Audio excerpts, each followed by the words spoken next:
Okay, so this is what the markers look like. They're all good to go. PM 174, which is actually more neon than it's appearing on the camera. PM 7, PM 13, so they all look pretty good. I'm going to have to do another white balance evaluation because this is not going to work. Hey guys, so I'm just going to go ahead and get started. Let me first talk about that I'm very new at using Premiere Pro. Every time I edit something, I learn something new. So today I learned how to crop and rotate my videos, because when I was setting up this, I had no idea really what was in my camera, like in the actual view. So I used a couple things of gesso. Like you can see it in my vlogs. I guess I can link to this and vice versa. It's like 3 tubs of gesso stacked on top of each other with like a drafting ruler, an engineer's ruler, like a triangle one that I used, that I suspended my camera from. So the only really button that I could use was the record, but I could not see at all like what was in the camera like viewfinder. Throughout the drawing, I tried to kind of look up periodically to kind of like push it away from me, to push it closer to the camera. So yeah, and then I also learned how to speed up videos. I did that recently, and so this is just like really fast drawing, and I'm watching it right now inside of Premiere Pro CC 2015, which is the software that I'm borrowing from Adobe in order to edit this stuff. And my hand looks really shaky. I'm not sure if it's due to the fact that I cropped and rotated it and repositioned it and everything. There's the clip of me coloring is the actual crop. It's like that's how it is, and that's the actual rotation, and it's not repositioned. So the only thing that's different about that particular part is that I like trim the edges and then I sped it up. So that's going to be like the determining factor.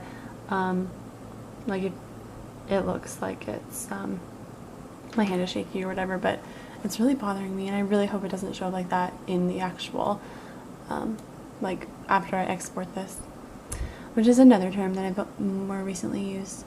So in the drawing of the Centaur, I draw out the entire thing as close to realism as possible, and I took a life drawing class for the past maybe 2 or 3 semesters ago at Georgia State. So I learned how to, oh, and that's me putting tape back on because it started falling. The camera's like slowly falling. You can kind of see it, kind of feel like you can feel it in your heart. Like I didn't even notice, and then all of a sudden I see myself pulling tape up, and I'm like, oh, okay, well I guess it started to fall. So I learned how to do life drawing at Georgia State. So maybe I'll do like a video just about life drawing. But I was really struggling with this one because he's leaning backwards, and he's turned away from the camera, and he's got his hand in front of his face. And then the picture that I was using, it's on my phone, you can see like the edge of my phone right there on the left side, is that part like underneath his arm, between his shoulder and his arm, is just darkness. So I was like, oh, so scared. I had no idea like what it looked like. But in my actual drawing, I think it worked out. I think it looks really good in just like the sketching in my in the sketchbook. And you can see me also like putting my pencil up to the phone to see kind of like what the angle is, and then like I'm put it back up to my drawing and then like draw a straight line, like when I did that with his arm just then, and I did it with his shoulders too, and I think I might do it with the bow. You can also notice it there, not the quill but the bow. I think that's what it's called. I don't know the proper terminology.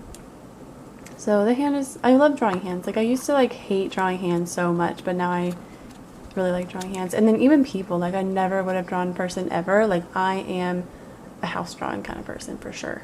Like I like buildings, I like blocks, I like making squares and making them look three-dimensional.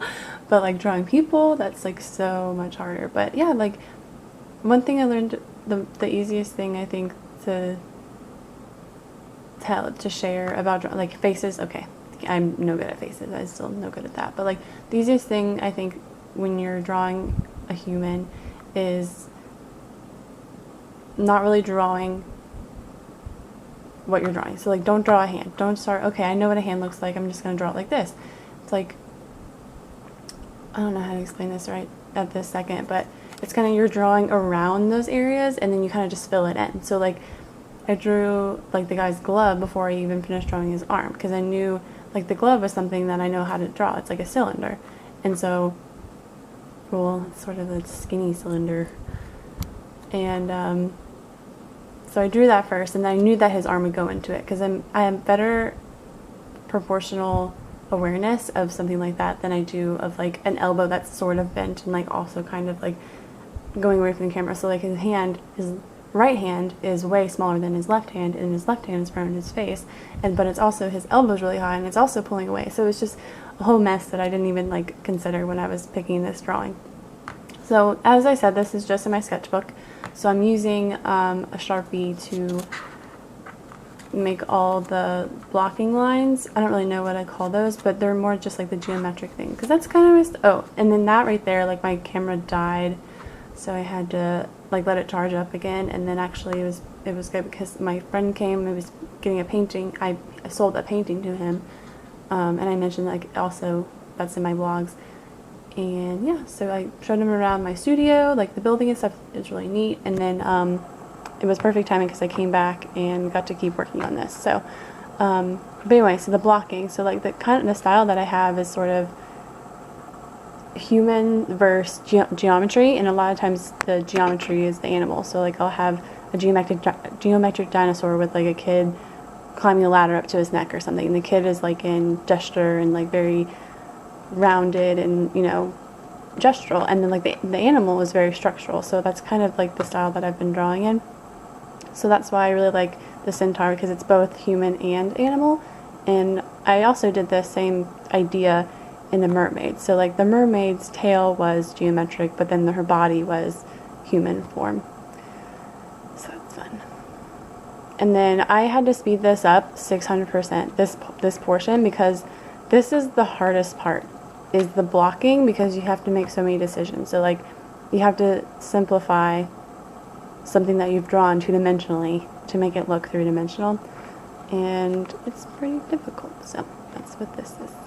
And then again, okay, and that's just using a kneaded eraser, I think, or maybe just a regular eraser, either one, just to get the pencil away, because I think that was when I had finished doing the Sharpie on there. And then I started the body. So yep.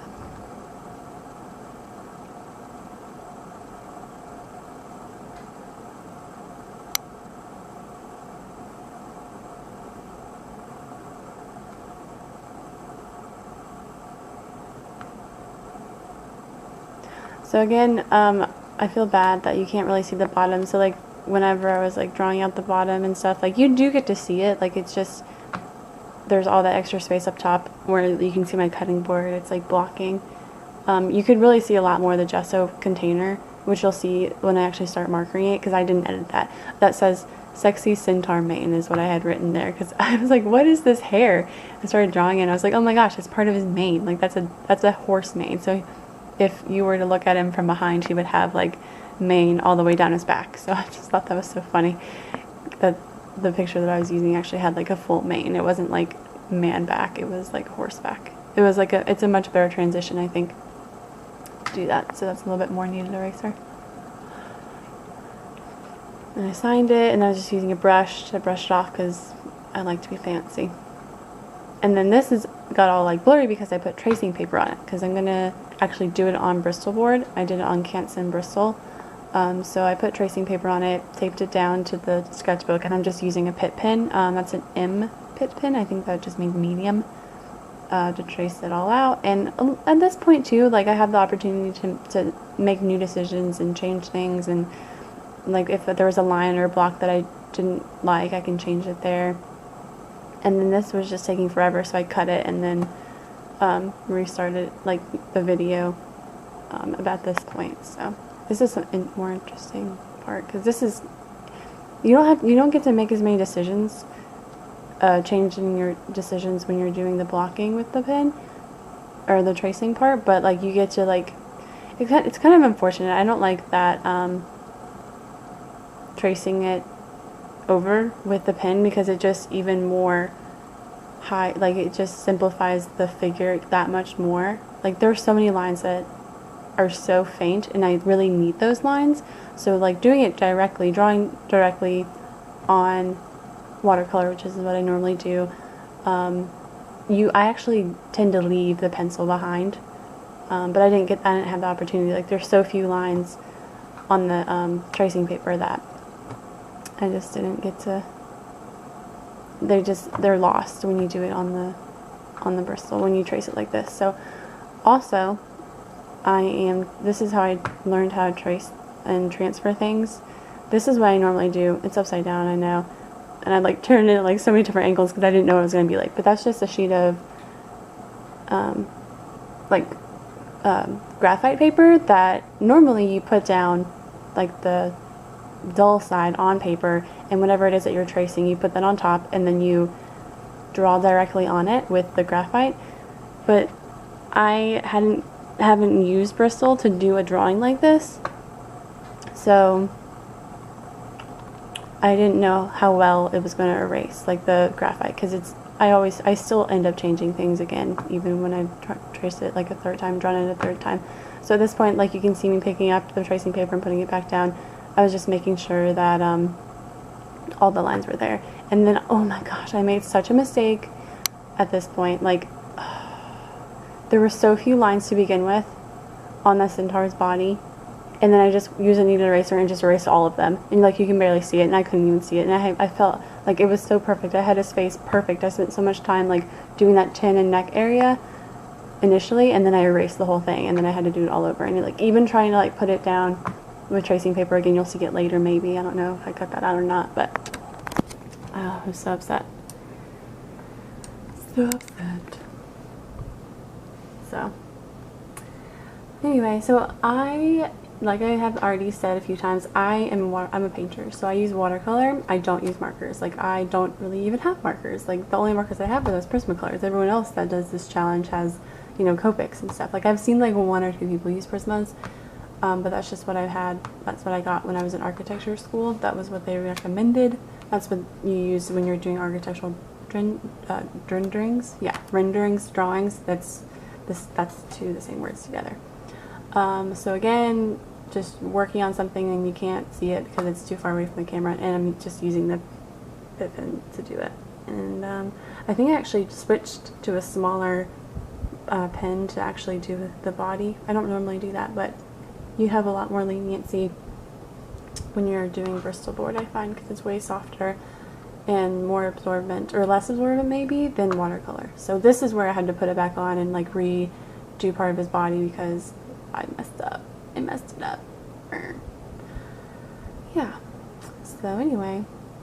And then, okay, and then I spent like the longest time, like you'll see it a little bit later, but I spent the longest time actually figuring out how I was going to use the markers in this, because when I do watercolor, like you can probably see it like elsewhere on like other places, but when I do the body like that, I started doing it in watercolor initially, and I had learned to do it in watercolor. You do one area and then you do a different area that's not touching because you don't want the water to, like the colors to run. So I normally have gaps in between. So I was like, well, why am I going to have gaps? I don't really have that much like place to color. So I spent a whole bunch of time figuring out if I was going to do like blending, but the Prismacolor markers just like don't blend very well. So I ended up, you'll see it. I'm not going to tell you yet, but you'll see what I decided. And I spent a long time trying to figure that out. A long time. So I used the kneaded eraser again to erase that pencil. Because I feel like when you transfer it, like you color the back with like a really soft pencil and then put it down, it's easier to get that eraser up. So this is that portion that I was talking about. That is, I actually lost this when I was editing it. Like I lost this entire clip. I'm like, why is it entirely black? Like maybe I just altered it too much. I just didn't like it or something, or maybe it got corrupted when it was coming in. I have no idea what happened. So I re-entered it into the program, and then I just left it like this because I didn't want to mess with it. And you can see like my hand is not doing that weird shaky thing. I can see it. So yeah, this is what I decided, just to use the 3 colors as value. But that was really difficult because the yellow obviously is the lightest tone, but then like the poppy red and the magenta are like both midtones to dark. They're like the same color. So I decided to use the magenta as like the darker because it's red, and then the poppy red is more orange, so I tried to use that as a midtone. And then even then it was just like, I need one more color, I need a dark color. So I started mixing them. So I did a little bit of yellow and orange. I did it like once or twice, and then I did the orange and then poppy red on top of the orange and poppy red on top of that and poppy red and then magenta on top of that. I don't know what I just said. A few times, and just to make it a little bit darker. So I don't know if that's cheating or not. I don't think it is. I don't think it is. But yeah, like I said, I'm sorry that this is sideways. I'm sorry, but I think it's actually better quality this way. Even though you can see my tripod, aka gesso. And I don't know what that is on the side there. Oh, that's the shiny thing on the top is the clip from where I had the lamp clipped onto my mat board.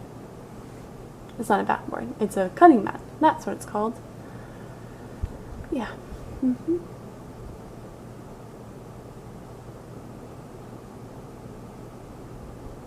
And I would let you guys listen to music, but I don't know anything about that yet. I haven't looked into getting royalty-free music because I did have one song in the background. It's not even a song that I like on one of my videos, and it's like saying it's not monetized or something like that, which just means that I can't make money off of it.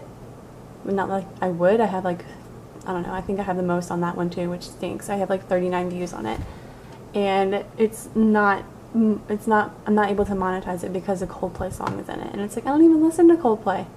It's just like, I think it was just on my Pandora or something, or maybe it was on the radio, either one, but it's like, no, I don't even like that song. So I've been trying to like make it come out. Like I just want them to take the volume out. Like I don't even care. I don't know what I was doing. I think I was just doing like a watercolor sort of tutorial, but I think I want to do another one now because that was before I learned how to like make the quality better on my videos. And I think I was using my phone for part of that too, and it used the presets for like the phone video and not presets of like my camera, and I used my camera for part of it, but whatever. I need to use my phone camera less. So yeah, and I sped this up here about 400%. Yeah, and then again, you can't see the bottom because the gesso container. 1 gallon of gesso, and it's so, I never thought that I would use that, and oh my goodness, I have like probably a quarter of it used. A quarter of the gallon. I guess that's a quart then. I used a quart of the gesso. I used a quart of it. And then, okay, so that was the other challenge about this too, is that I don't use markers. So like the whole how do I use these, like a learning curve. I've seen some people like use them in like circular motions, but that wasn't working for me because they were like sort of, I don't know, blending, or like not blending, but I don't know what it was. It just wasn't working. They weren't staying in the lines as well if you did that. So I used just like the up and down. And I think that right there was when I did like the red and then the yellow or the orange on top of the red. I think that's what it was. And then 2 pit pens and Prisma markers, do not mix. Do not use those ever again. I'm never doing that again. So the acid, not the alcohol in Prisma markers makes the pit pen smear. So yeah, and I'm almost done now with the picture, as you can see.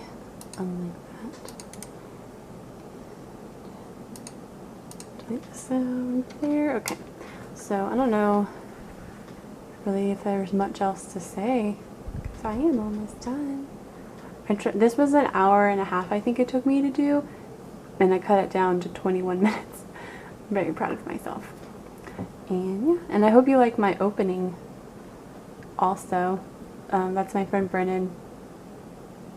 I don't know, he just wanted to be in the video, but now I was over at his house, and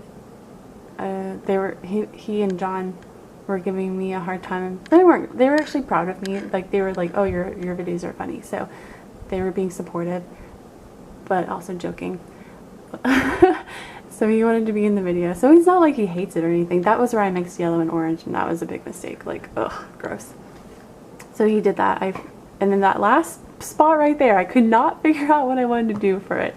What color is that going to be? So I guess, I don't know, what did I decide? Poppy red? Maybe I did both poppy red and orange. Poppy red and magenta. Yep, that's what I did. Poppy red and magenta to make them that color. Yep. And yeah, and then I actually really like too that there's just hints of color on the bow and quill and then on his glove. I like that. It's not like an entire body. So here's the finished one. Looks pretty good. I did not write sexy Centaur mane on the finished product. Woo! Woo! Picked it up. Oh, okay, I tried to like set it against one of my lamps. It falls. But there you go. That's all done. There's a picture of it on Instagram. Very nice. Very nice. Well, thanks for watching. And we'll see you guys later.